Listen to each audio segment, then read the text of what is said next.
Just at the outskirts of Zanzida township lived Mr. Otenten in a cottage. He had a wife and two handsome sons. Disaster happened to the family when a strange illness called cavity struck the family.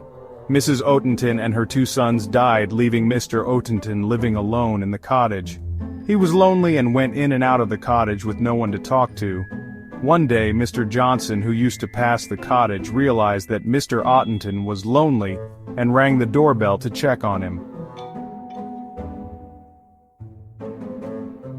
Mr. Otenten opened the door. The two started a conversation. "My friend, I can see you don't have company, you need someone to talk to. What are you doing about it?" he asked inquisitively.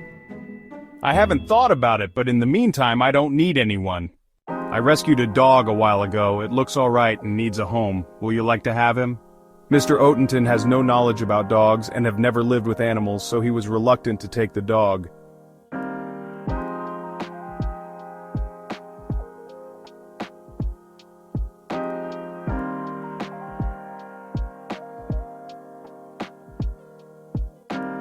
Charlie's used to live with a family that had many dogs. They were not well fed and they lived in dirty surroundings. When Charlie became unwell, his owner abandoned him by the footpath. Mr. Johnson, passing by, found the dying dog and took him home.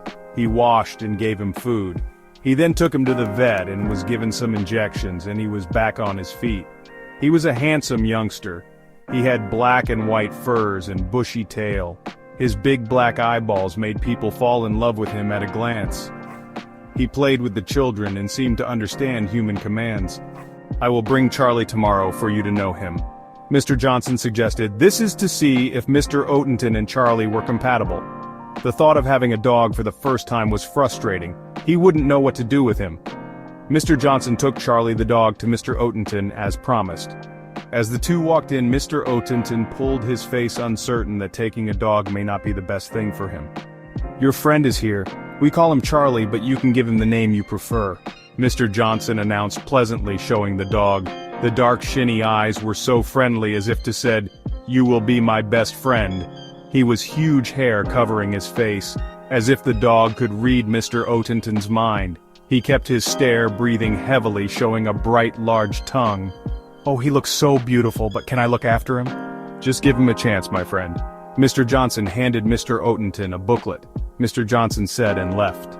With Mr. Otenten alone with the large Border Collie, his heart pounding faster, he started to speak to Charlie. "How can we make this work?"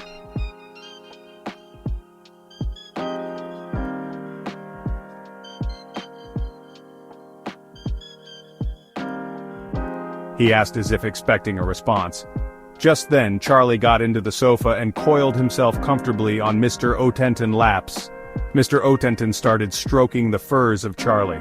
Charlie looked up and caught the eyes of his new master. Mr. Otenten smiled and continued stroking. The dog lay calmly and seemed to be enjoying himself. Mr. Otenten felt some warmth and did not feel lonely. He has a friend.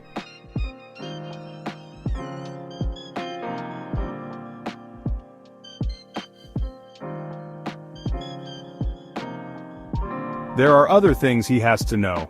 Can Charlie be trusted? He asked himself. To test him, Mr. Otenten left the door open. Charlie read Mr. Otenten's mind.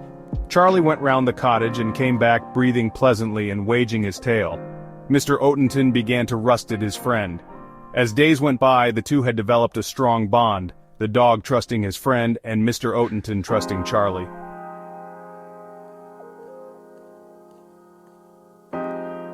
They were always seen together. They go for walks every morning and evenings. They play games and have the same routines. One day something happened, for no reason, while the two were getting ready for their usual morning walks. Mr. Otenten collapsed, the door was locked, and Charlie knew something was wrong. Some years ago Mr. Otenten suffered asthma from cavity that took away his family, but he survived. Charlie had to do something to save his best friend. He went to the door and bark as loud as he could and go back to the unconscious and lick his face. The something extraordinary happened. Charlie got to the phone, removed the handset with his teeth and started to bark. He barked and barked and barked. The barking was picked up by the fire service department, who traced the number to the house. They found my Otenten still unconscious but was breathing. They resuscitated him and called the ambulance. Mr. Otenten was taken to the hospital where he was treated and discharged.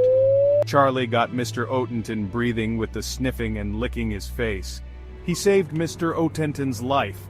Mr. Otenten treated Charlie with a large steak when they were reunited. Mr. Otenten is now championing animal welfare.